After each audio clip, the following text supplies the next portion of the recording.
So you came to Memphis in the second year of the Memphis Grizzlies, but it was your second stint with the Grizzlies organization. What were your first impressions of the city? One of my earliest impressions, I was staying at the Peabody when I first got here, and it was about 6 o'clock in the morning. I get up and walk outside the Peabody, and the heat hits me in the face, and I couldn't believe it. I was like, 6 a.m., humidity already? I was expecting it to be cool. I'm from the West Coast, and at 6 a.m., that's when everybody gets up and does their thing, because later on it's hot. I was stunned that it was that hot and humid at 6:30 in the morning. What have you come to love specifically about this city? I love the people and how real they are, how sincere they are. If somebody says, here's my card, call me, when you call them, they remember you and they want to talk to you. You know, I've lived on the West Coast, and that's not to be the case all the time. People, oh, give me a call, and you call them, who are you? Why are you calling? You know, and so I like the realness. I like the family atmosphere of Memphis. I like the people still believe in the family structure and in raising their kids a certain way. Just the closeness of the community, really. I mean, everybody's tied to everybody, knows everybody. You can talk to somebody and they know somebody else that you know. And, you know, it keeps going around. You know, you're never meeting somebody that doesn't know somebody that you know, which is cool. You brought to the city first playoff win, first series win, the winningest season in Grizzlies history. What does it mean to you in terms of all that you've brought to the franchise and to the city as an extension as a coach here? Great gratification. I was blessed for the opportunity because nobody expected me after all these years with the Grizzlies to be the Grizzlies head coach, for one. And I remember when we moved from the Pyramid to FedEx, I said, we're going to have them dancing on Beale Street because it was so close to Beale Street. They're going to come out. And sure enough, when we beat San Antonio in the first round, being an 8th seed and them being the number 1 seed, you go out on Beale Street, it was just full. And what was most gratifying is the fact that the city became one. Second part was that the Grizzlies became our Grizzlies. Before that, it was just the Memphis Grizzlies and then our Memphis Grizzlies. After that run, you could go anywhere and see a Grizzlies t-shirt, a Grizzlies baseball cap, Grizzlies banners in windows and office buildings and on the side of cars. You didn't see that when the Grizzlies first came here. They were just a pro basketball team that resided here. I think that was all because of the foundation that was laid by us having the success that we did, which brought people downtown and brought people together, understanding that the unity came from the game first, hugging each other, talking to each other about the game at the water cooler, at the lunchroom, and eventually getting people to understand that we're all one and we're all. Your name was recently floated with the Lakers coaching position.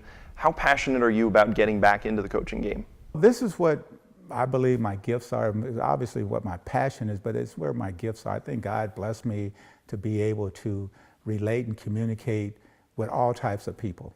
I went to junior college and I was the only black person in the city, on the team, in the school. And so I think I always look back at that as a blessing because that took me from the inner city in my environment and gave me this tremendous growth and understanding of other people and what they were like and how much in likeness we were. And so when I got into the NBA as a player, I never thought about coaching, but as soon as I got out, I went into coaching and it was what I loved doing. And I love being in a gym. I love teaching young players and seeing them develop and seeing them grow, not just as players, but as people. About this time last year, I asked you if you had the opportunity to coach the Grizzlies again. Your answer would be yes, yes, yes. Is that still the same answer for you? Oh, no question. This is where my heart is. I mean, this is where I had an opportunity as a full-time coach to create a culture, lay a foundation, and we had success. And so if the Grizzlies were to call me again, obviously I'd say yes. I have other things going on and my life has moved a little bit in a different direction, but coaching is always in my heart. I watch the game from a coach's perspective. I sit with my son-in-law and watch games, and I'm always rewinding and showing him something that didn't work. I even took a friend of mine, and we sat and watched the whole game, and he was amazed. He's like, so it takes you a lot longer to watch the game than they game? I thought, well, you know, I see it from this perspective. You've had multiple stints here where you've left, you've come back. What keeps drawing you back to the city? Well, it's the people. It really is the people. You know, I'm fond of Memphis community, Memphis people. They're kind, they're generous, they welcome you no matter who you are, and they want to get to know you. It's like I said, they're real people, and genuine. So when they say that they want you to come over for lunch, they mean it. When they say they want to meet you someplace, they mean it, and they love you know, just having conversation and sharing who they are, and you sharing who you are with them, and just getting to know you. And you know, I've been involved in a lot of different organizations and functions and with individual people, and even in the community from the work that I do from my charity, and it's all been just positive. You've remained involved in Memphis. How did you become involved in Mayor Lee Harris's transition team? I started out with Lionel Hollins Charities, bowling for backpacks, raising money to buy backpacks and school supplies for underserved youth. And then we went into mentorship with the Role Models Dinner. Then we started giving away bicycles at Christmas time. And I think that's how I got to be on the mayor's transition team. He called me and he asked me if I would do it. You know, I was involved, but we had tremendous people on the different committees that were formulating the suggestions and ideals that the mayor was going to take forward. And what I love the most about it, now that it's over, and what the mayor is doing, every time I get an email and he's sharing what he's done, I know that he spoke of those things and wanted those things to be so, and now that he's in office and been elected, he's following through on those plans. Why Memphis?